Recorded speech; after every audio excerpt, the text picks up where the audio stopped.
Yo, what the hell is up? Welcome back to Reviews with Jake, where I just got done watching Wolfman. Leigh Whannell continues on his current circuit of classic horror titles after his February 2020 iteration of The Invisible Man.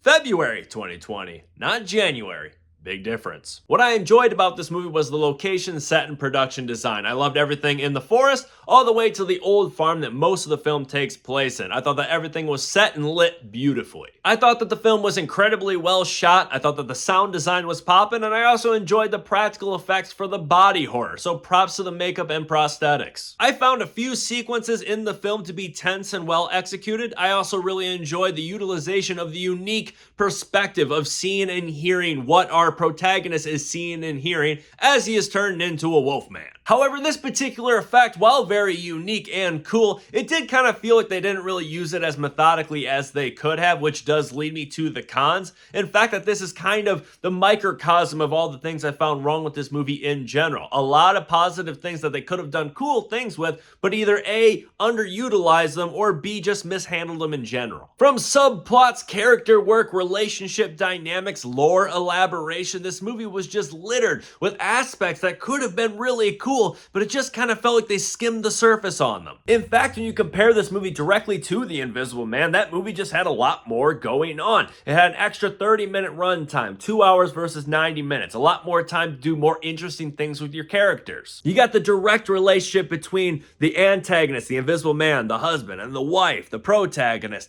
That already, the abusive nature of that relationship is already more compelling than anything that this movie has going on. But then you dive a little bit deeper and you got the negative relationship between the Invisible Man and his younger brother, the lawyer. And then you go on the wife's side and you got her sister, and then her best friend and her best friend's daughter. There's just a lot more interesting things, more meat on the bone to chew on. This movie's cast of characters, you could count them on one single hand, and none of them are that interesting. They kind of hint at some stuff that they could have done some stuff with to make these characters more fleshed out and interesting, but they just kind of like skim at it really briefly and leave it in the dust. This movie just kind of felt like it was so expedited and rushed. The character motivations were whack and unbelievable. The story itself felt very predictable step for step, and then the horror itself was good but not great. Nothing really that truly memorable. This movie just didn't really have anything to really hang its hat on. All in all, I wanted to enjoy this one a lot more than I did, and there are, don't get me wrong, positive aspects that have merit to this movie, but at the end of the day, I don't think it was really worth the extra couple days that I skipped shaving so that it could be extra grisly for the thumbnail of this one. So very itchy,